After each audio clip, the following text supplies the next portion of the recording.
Saya itu lagi ngaji, begitu pengajian selesai itu Habibnya juga ikut ngaji. Begitu turun saya tanya, WC di mana Mas? Rupanya Habib itu nggak mau dipanggil Mas, menggentak saya di depan orang-orang. Allahu Akbar. Saya itu Habib, saya adalah cucunya Rasulullah. Dasar kurang ajar kamu. Kiai, di mana dia juga mendengarkan pengajiannya kiai itu. Begitu kiainya turun, salah menyebutkan Mas, dihina, dicaci maki di depan orang. Ini Subhanallah. ya kemana? Saya tanya sama Oknum Habib itu.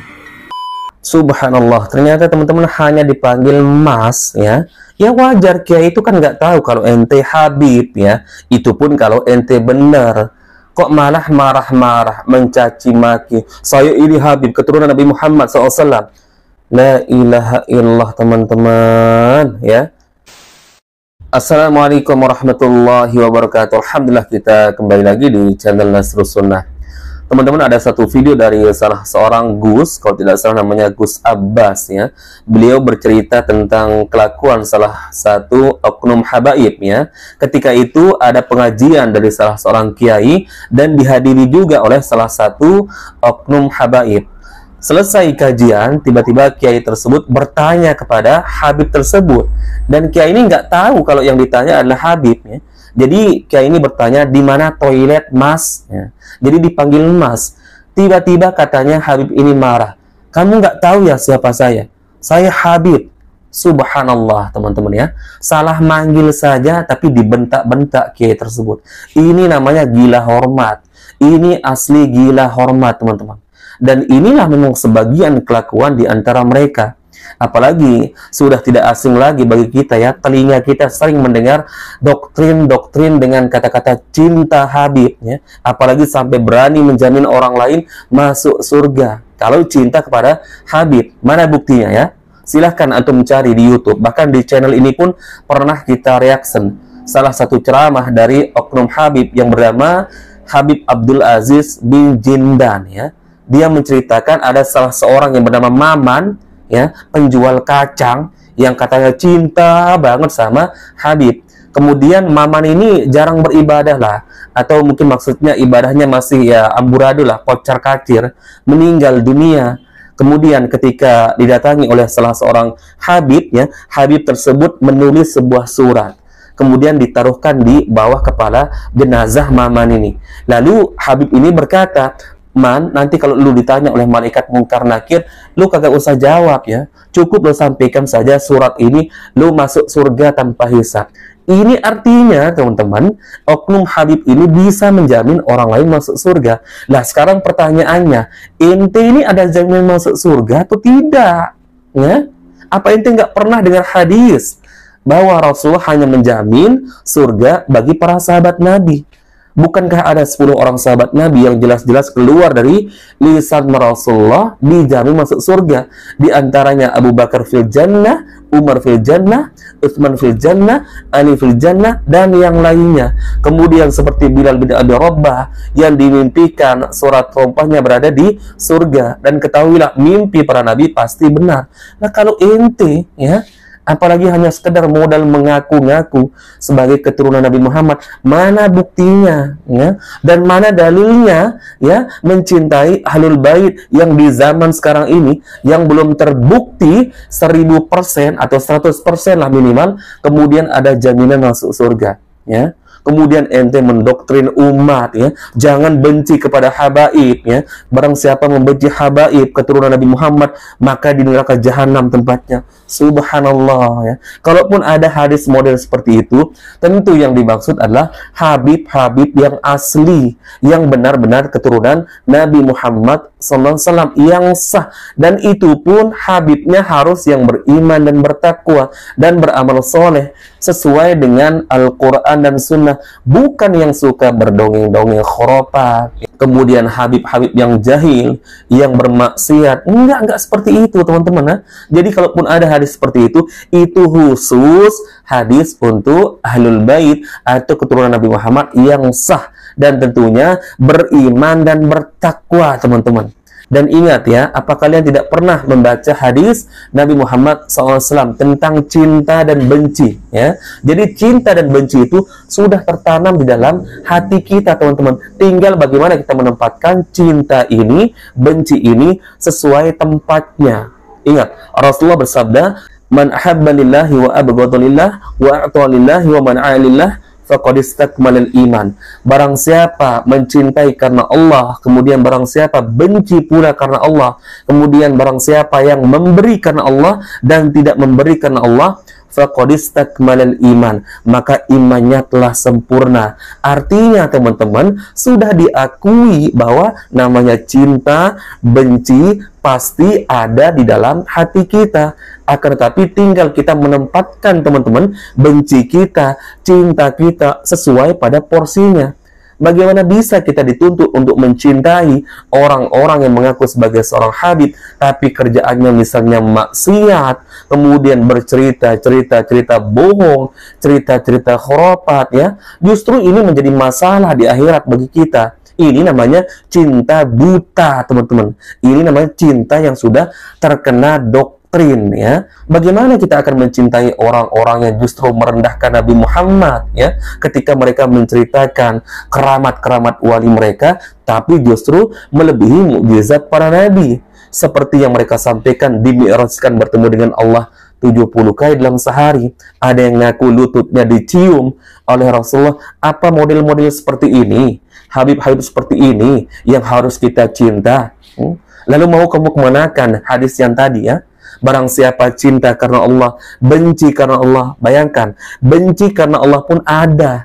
Dan ini bentuk benci ini adalah pengingkaran kita terhadap kemaksiatan yang dilakukan oleh siapapun. Itu harus ada sifat benci dalam hati kita. Namun, tinggal bagaimana kita memposisikan benci itu sesuai pada tempatnya. Dan coba kalian perhatikan, sabda Rasulullah yang mengatakan, "Man ra'a minkum munkaran falyughayyirhu biyadihi, fa in lam yastati fa bilisanihi, fa in lam yastati fa biqalbihi, wa dzalika ad'aful iman." Ya, barang siapa melihat kemungkaran, maka cegahlah dengan tangannya jika mampu.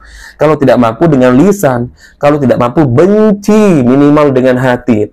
Wa dzalika ad'aful iman, dan itu adalah selemah-lemahnya iman. Coba antum bayangkan, di hadis ini disebutkan siapa yang melihat kemungkaran, cegah dengan tangan. Kalau tidak mampu, cegah dengan lisan. Dan ini yang kita lakukan ya.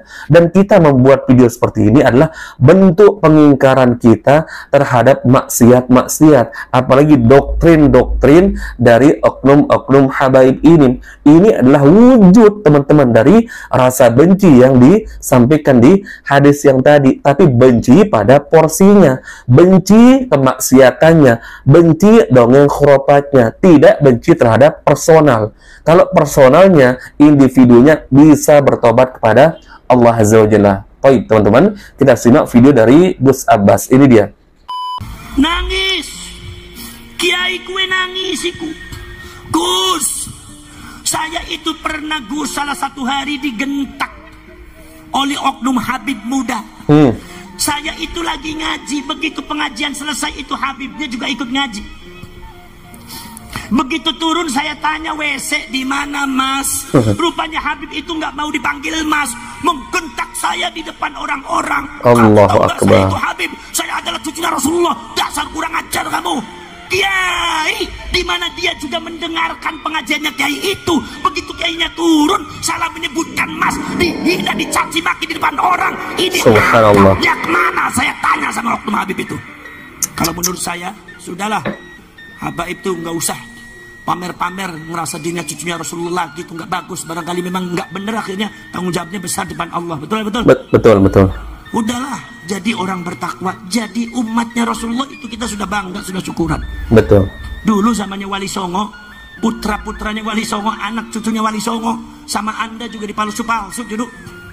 Kalau yang memalsu-malsu kan ada, oh putra Wali Songo tuh palsu, habib palsu, cucunya Kanjeng Nabi palsu. Kan yang memalsukan Anda. Tapi kan dari Wali Songo kan diam saja, nggak apa-apa. Kenapa? Karena diterima. Kenapa? Karena yang kami banggakan bukan kita sebagai nasab, menyambung pada Rasulullah, tapi jadi umat Kanjeng Nabi pun bangga, pun senang. Leres nama betul.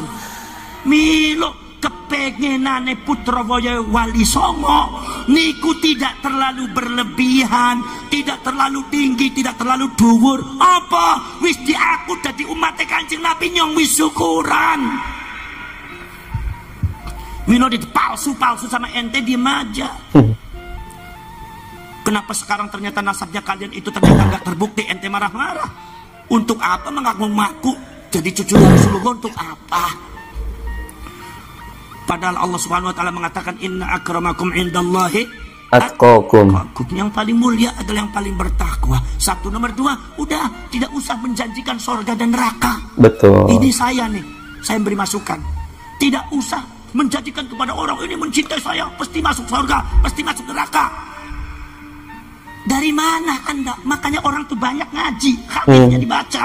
Jangan cuma ngomong nih kalau kurang ajar sama agama, ngomong sembarangan masalah agama hanya karena dirinya mengaku diri bangga sebagai anak cucunya Rasulullah, ngomongnya bertentangan dengan agama, malu Rasulullahnya. Mungkin Rasulullah juga marah sama Anda. Subhanallah, ternyata teman-teman hanya dipanggil Mas ya. Ya wajar, Kiai itu kan nggak tahu kalau ente Habib ya. Itu pun kalau ente benar. Kok malah marah-marah, mencaci maki. Saya ini Habib, keturunan Nabi Muhammad SAW. La ilaha illallah teman-teman ya. Kemudian apa kata Gus tadi ya? Kalian ini marah-marah ketika nasab kalian tidak terbukti. Padahal dulu katanya Wali Songo pun banyak yang mengatakan ataupun tidak percaya tentang nasab mereka sampai kepada Rasulullah. Tapi Wali Songo dan keturunannya tidak ada yang marah-marah, teman-teman. Sebagaimana kejadian fenomena saat sekarang ini, sampai-sampai kadang narasinya, subhanallah, siapa yang tidak cinta kepada keturunan Nabi Muhammad maka masuk neraka jahanam. Keturunan Nabi Muhammad yang mana dulu ya? Jangankan ini hanya sekadar Habib ya, jarak 1400 tahun yang lalu ngaku-ngaku sebagai keturunan Nabi Muhammad, kemudian menyampaikan cerita-cerita khurafat ya. Kemudian doktrin-doktrin cinta. Dulu Nabi Muhammad SAW pun banyak yang meragukan dia sebagai seorang nabi. Bahkan dituduh sahir, penyihir, kemudian disebut majnun, gila.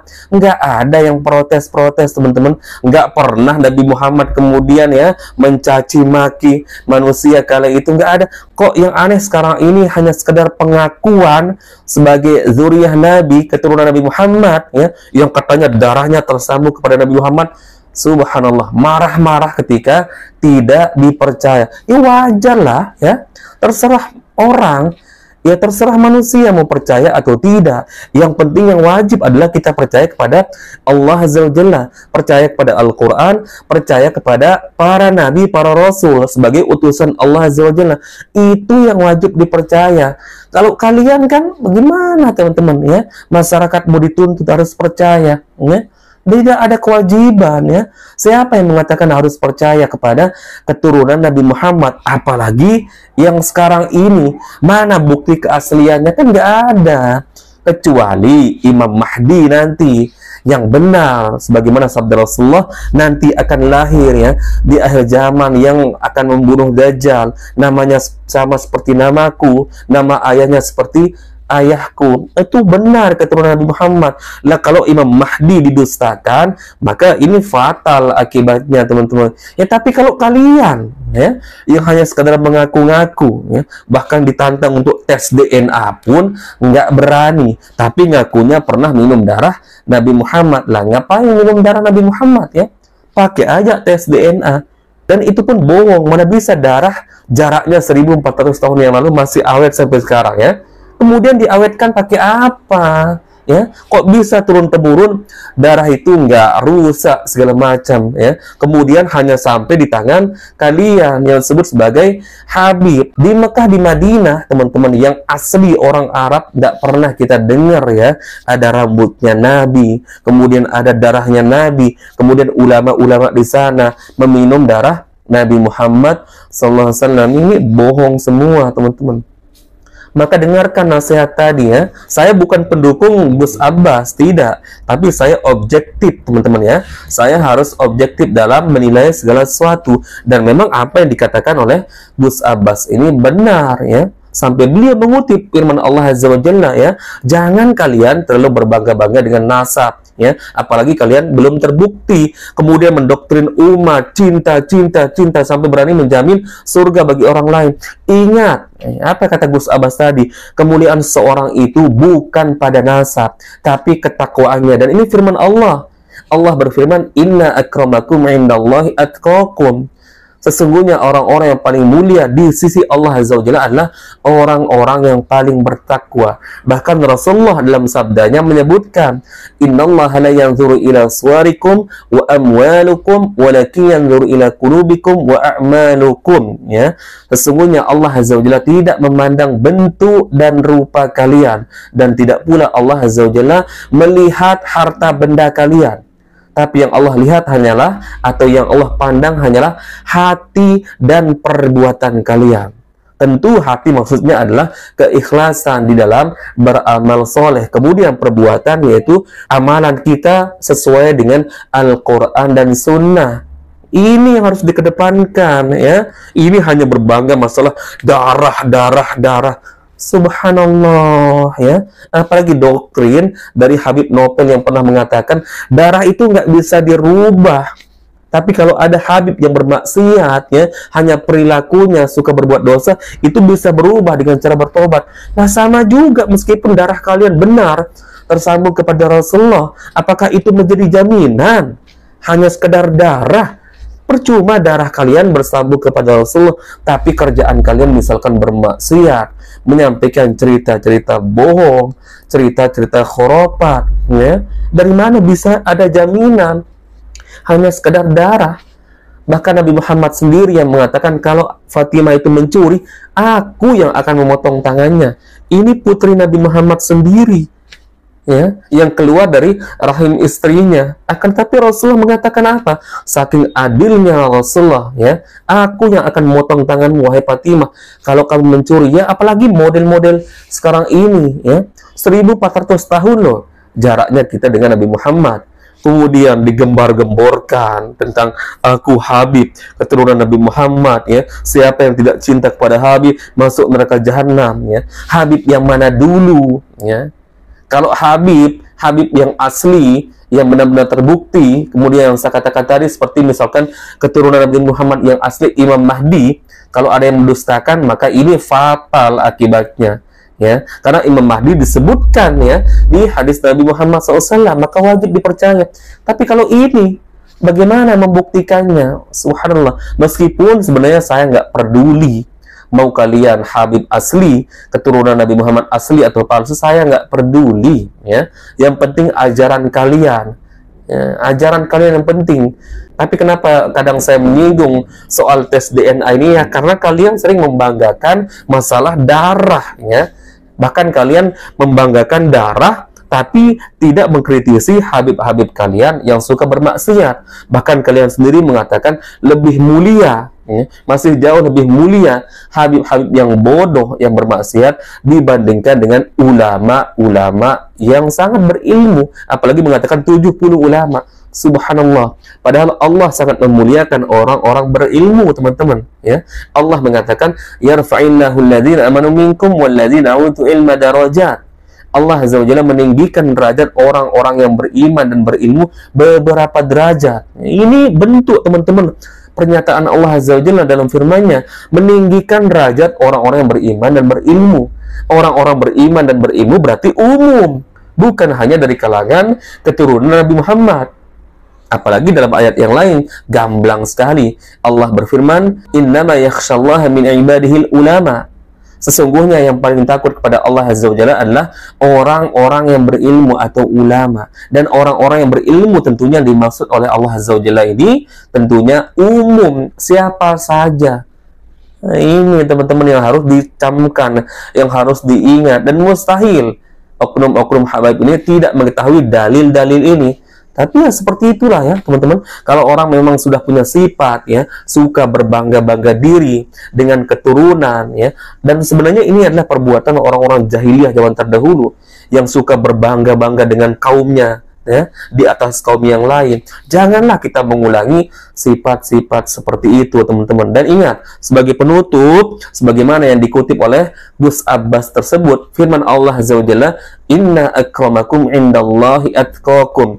Sesungguhnya yang paling mulia di sisi Allah Azza wa Jalla adalah orang-orang yang bertakwa, bukan orang-orang yang tersambung nasabnya kepada Nabi Muhammad sallallahu alaihi wasallam. Percuma darahmu tersambung kalau kerjaan maksiat misalkan, kemudian berdongeng-dongeng khurafat, justru ini akan berat pertanggungjawabannya di hadapan Allah Azza wa Jalla.